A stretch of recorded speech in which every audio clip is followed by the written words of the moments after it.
I didn't realize I was being manipulated because nothing felt abusive at first. It felt like love, and that's what made it so dangerous. I want to tell you about someone I almost trusted with my entire life.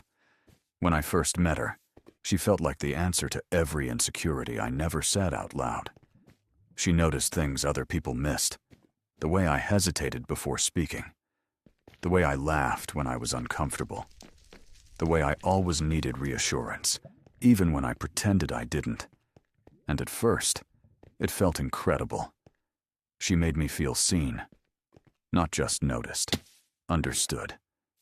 She would look at me in the middle of a conversation and say, "You act confident, but you overthink everything, don't you?" And I remember smiling, because she was right. Nobody had ever read me that fast before. That was the first thing she took from me, my sense that my mind was private. And I know that sounds dramatic, but when someone learns your fears before they earn your trust, you don't realize they're gathering tools. You think they're connecting. In the beginning, everything was small. That's how these things always start. She'd say things like, "I'm the only one who really gets you," or, "Your friends don't understand how sensitive you are."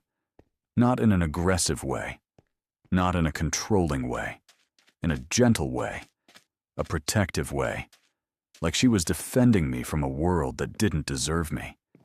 And that's the thing about manipulation. It rarely arrives looking like control. It arrives looking like comfort. At first, I loved how involved she was. She wanted to know where I was, who I was with, what I was thinking. If I took too long to reply, she'd send, "Hey, just making sure you're okay."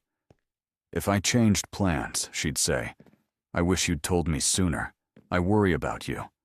It sounded caring.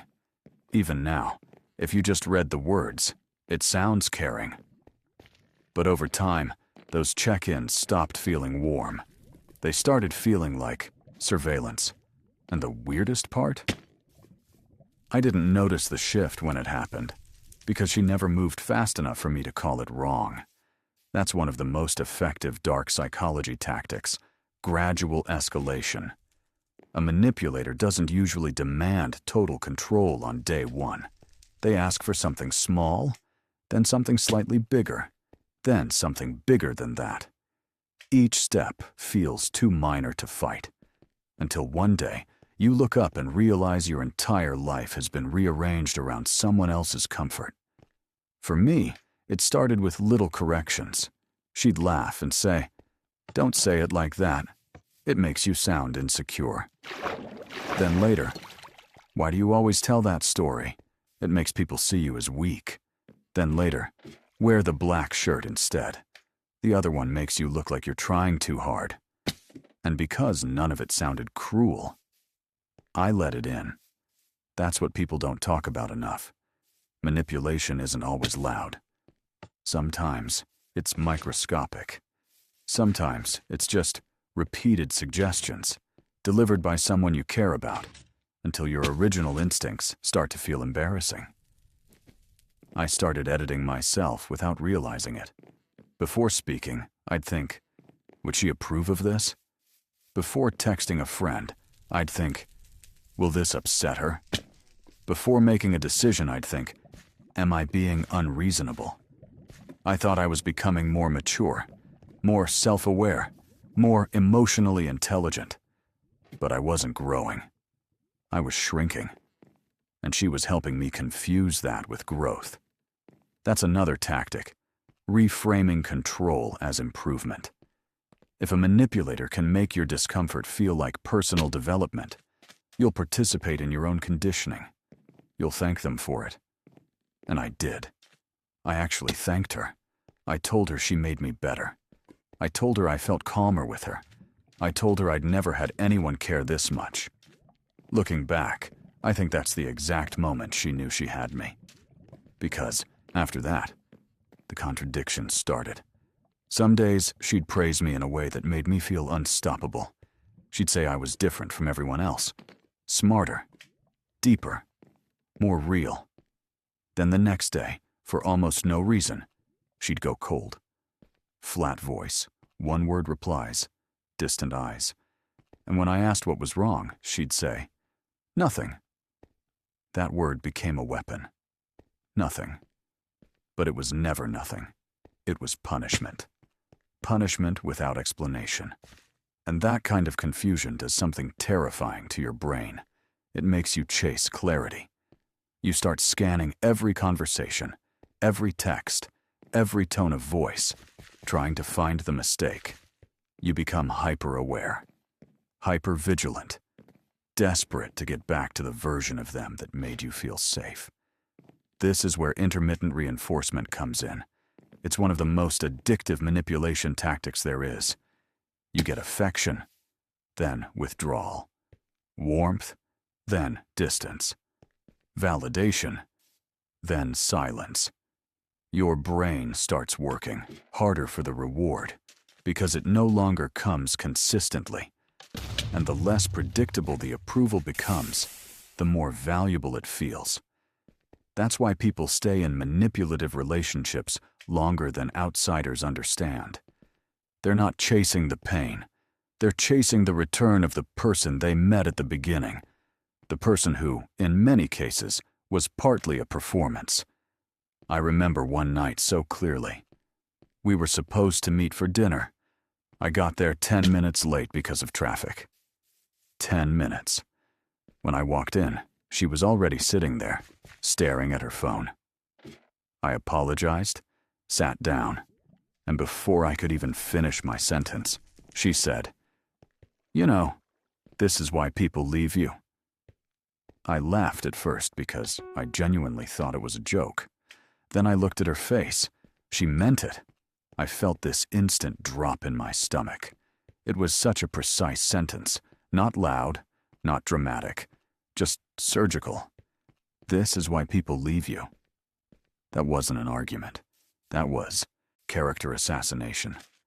And the worst part? She aimed it at an insecurity I had told her in confidence. Months earlier, I'd told her I was afraid I was hard to love, afraid I disappointed people without meaning to. She remembered that, not to protect it, to use it.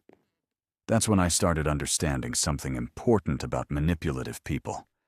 They listen closely in the beginning, not always because they care deeply, but because information is leverage. Your fears, your guilt, your past mistakes, your need to be understood. In the hands of the wrong person, your vulnerability becomes a map. After that dinner, I should have left, but I didn't, because she cried. And the crying changed everything. Suddenly, she was the hurt one. She said she was scared of losing me. She said I was pulling away. She said her childhood made her react badly when she felt abandoned. And just like that, I was no longer focused on what she said. I was focused on comforting her for saying it. That's another brutal tactic. Emotional reversal.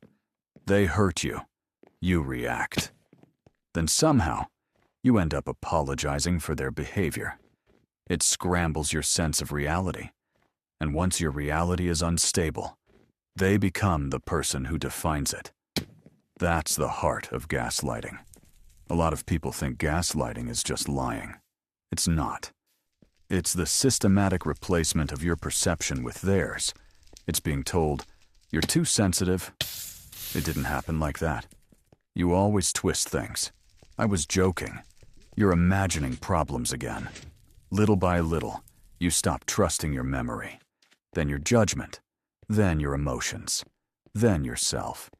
And once that happens, control becomes effortless. I remember calling my friend one night after a fight. I explained everything, from start to finish. And when I finally stopped talking, there was this long silence. Then he said, "Do you hear yourself?" I got defensive immediately. I said, "You don't understand her." And he said something I'll never forget. "No, you don't understand what she's doing to you." I hated hearing that, because some part of me already knew it was true. But admitting it would mean admitting that I had been manipulated for months, maybe longer. and pride can trap you almost as effectively as fear.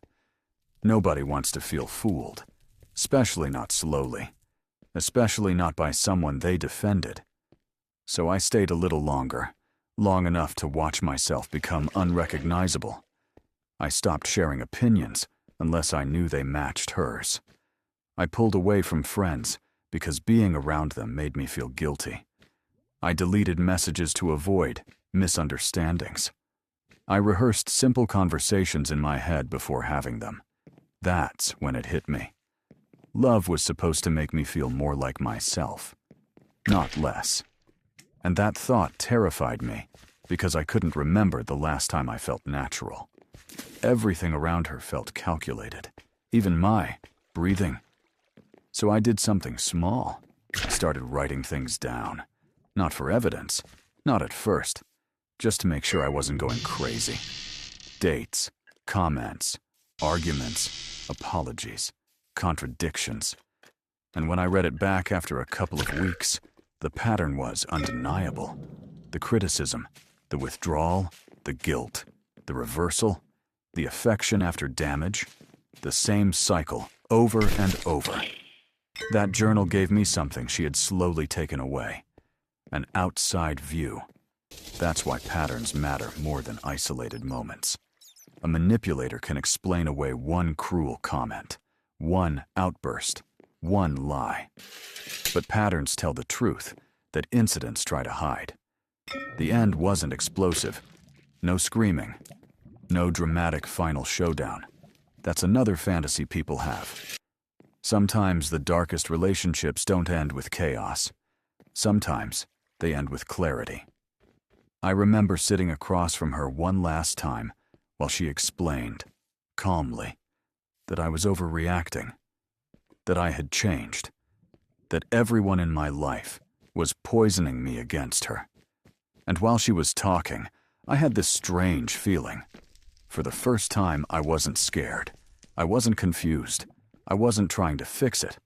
I was just watching. And once you start observing a manipulator instead of absorbing them, their power drops. I saw the pattern in real time, the blame shift, the selective memory, the victim act, the subtle insult hidden inside concern. It was all there. And suddenly, it looked less like love and more like strategy. So I left. Not perfectly, not heroically. I left damaged, doubting, angry that I missed so many signs. But I left. And the scariest part wasn't realizing she manipulated me. The scariest part was realizing how normal it had started to feel. That's what dark psychology teaches you, if you survive it. Most manipulation doesn't begin with obvious cruelty. It begins with attention, precision, emotional intelligence without empathy. Someone studies your needs, mirrors your pain, becomes essential, then slowly reshapes your reality from the inside. And by the time it looks toxic from the outside, it may feel impossible to escape from the inside. So, if you're listening to this, and something about this story feels familiar, pay attention to that. Pay attention to how often you apologize for being hurt. How often someone explains your emotions to you instead of listening to them. How often love leaves you confused, guilty, and smaller than you used to be. Because the most dangerous manipulation is not the kind that breaks into your life. It's the kind that gets invited in. The kind that learns your language. The kind that says, "Trust me," while teaching you not to trust yourself. And once you understand that, you start seeing the signs much earlier. Maybe not perfectly, but earlier. And sometimes, earlier is the difference between discomfort and destruction. If this story felt a little too familiar, subscribe. Because a lot of people are being manipulated right now and still calling it love. And comment below with one word: clarity. If you've ever had to rebuild your trust in your own mind,